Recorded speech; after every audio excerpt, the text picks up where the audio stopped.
दोस्तों आज हम एक ऐसे देश के बारे में बात करने वाले हैं जिसे दुनिया की सबसे अच्छी हनीमून डेस्टिनेशन घोषित किया गया है। और इतना ही नहीं, यहाँ के एक बीच को दुनिया के सबसे अच्छे बीच का अवार्ड भी मिला है। और क्या आप जानते हैं कि भारतीयों के लिए यहाँ पर जाने के लिए वीजा की जरूरत नहीं पड़ती। और यही नहीं दोस्तों, अगर इसे भारतीयों का देश कहा जाए तो ये गलत नहीं होगा। अब आप सोच रहे होंगे कि ऐसा कैसे हो सकता है, तो आइए जानते हैं कुछ इंटरेस्टिंग फैक्ट्स जो इस देश से जुड़े हुए हैं। तो दोस्तों आज हम बात कर रहे हैं बेहद ही खूबसूरत देश मॉरिशस के बारे में। 2040 वर्ग किलोमीटर में फैला यह छोटा सा देश क्षेत्रफल के हिसाब से दुनिया में 170वें नंबर पर आता है। और इस देश की जनसंख्या लगभग 12,70,000 है। और जनसंख्या के हिसाब से यह दुनिया में 158वें नंबर पर आता है। दोस्तों यहाँ की जनसंख्या का 48.5% हिस्सा हिंदू धर्म को, 32.7% ईसाई धर्म को, 17% मुस्लिम धर्म को और बाकी अन्य धर्मों को मानने वाले लोग यहाँ रहते हैं। और दोस्तों हर साल इस देश की आबादी से भी ज्यादा लोग यहाँ पर घूमने के लिए आते हैं। अब आप सोच रहे होंगे कि इतने लोग यहाँ पर घूमने के लिए जाते हैं तो इस देश में ऐसा क्या खास है, आइए आपको बता देते हैं। दोस्तों इस देश की राजधानी पोर्ट लुइस है जो इस देश का सबसे बड़ा शहर है।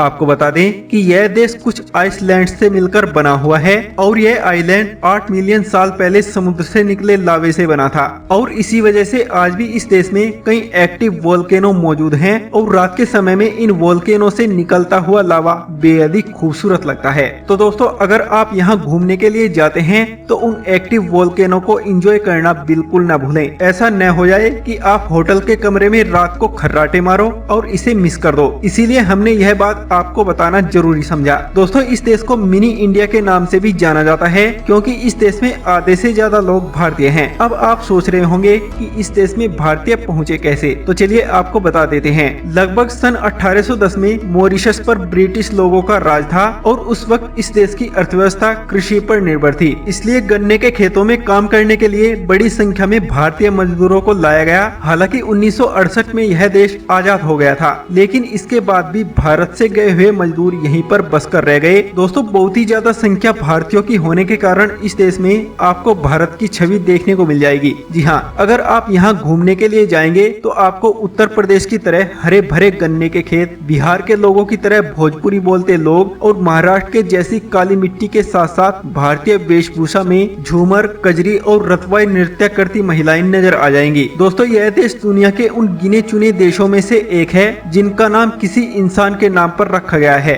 जी हाँ दोस्तों, इस देश का नाम डच लोगों ने प्रिंस मॉरिशस वेनमसाउ के नाम पर 17वीं शताब्दी में रखा था। दोस्तों यह देश वैसे तो कई द्वीपों से मिलकर बना हुआ है, जैसे कि मॉरिशस द्वीप, रोड्रिक्स द्वीप, कारगाडोस और इसके आसपास के द्वीप। लेकिन यहाँ के इंटरेस्टिंग फैक्ट्स यह हैं कि मॉरिशस चागोस द्वीप समूह पर अपना अधिकार बताता है, लेकिन ब्रिटेन का इस पर आज भी कब्जा है और ब्रिटेन ने जबरदस्ती यहाँ पर रहने वाले सभी निवासियों को हटाकर 1967 में संयुक्त राष्ट्र अमेरिका को एक सैन्य अड्डा बनाने के लिए किराए पर दे दिया था। और इस आइसलैंड के ऊपर आज भी विवाद जारी है। दोस्तों यह देश लगभग चारों तरफ से मूंगी चट्टानों से घिरा हुआ है। जैसे कि आप सभी को पता है कि लगभग सभी देशों के पास अपनी एक आर्मी होती है, लेकिन मॉरिशस एक ऐसा देश है जिसके पास खुद की कोई स्थानीय सेना भी नहीं है। जानकारी के लिए बता दें कि यहाँ की जो पुलिस है वही इस देश में आर्मी का भी काम करती है। तो दोस्तों मॉरिशस देश के लोगों के बारे में आपका क्या कहना है, हमें नीचे दिए कमेंट बॉक्स में जरूर बताएं। और ऐसी ही नई नई वीडियो देखने के लिए हमारे इस चैनल को अभी सब्सक्राइब कर लें। धन्यवाद।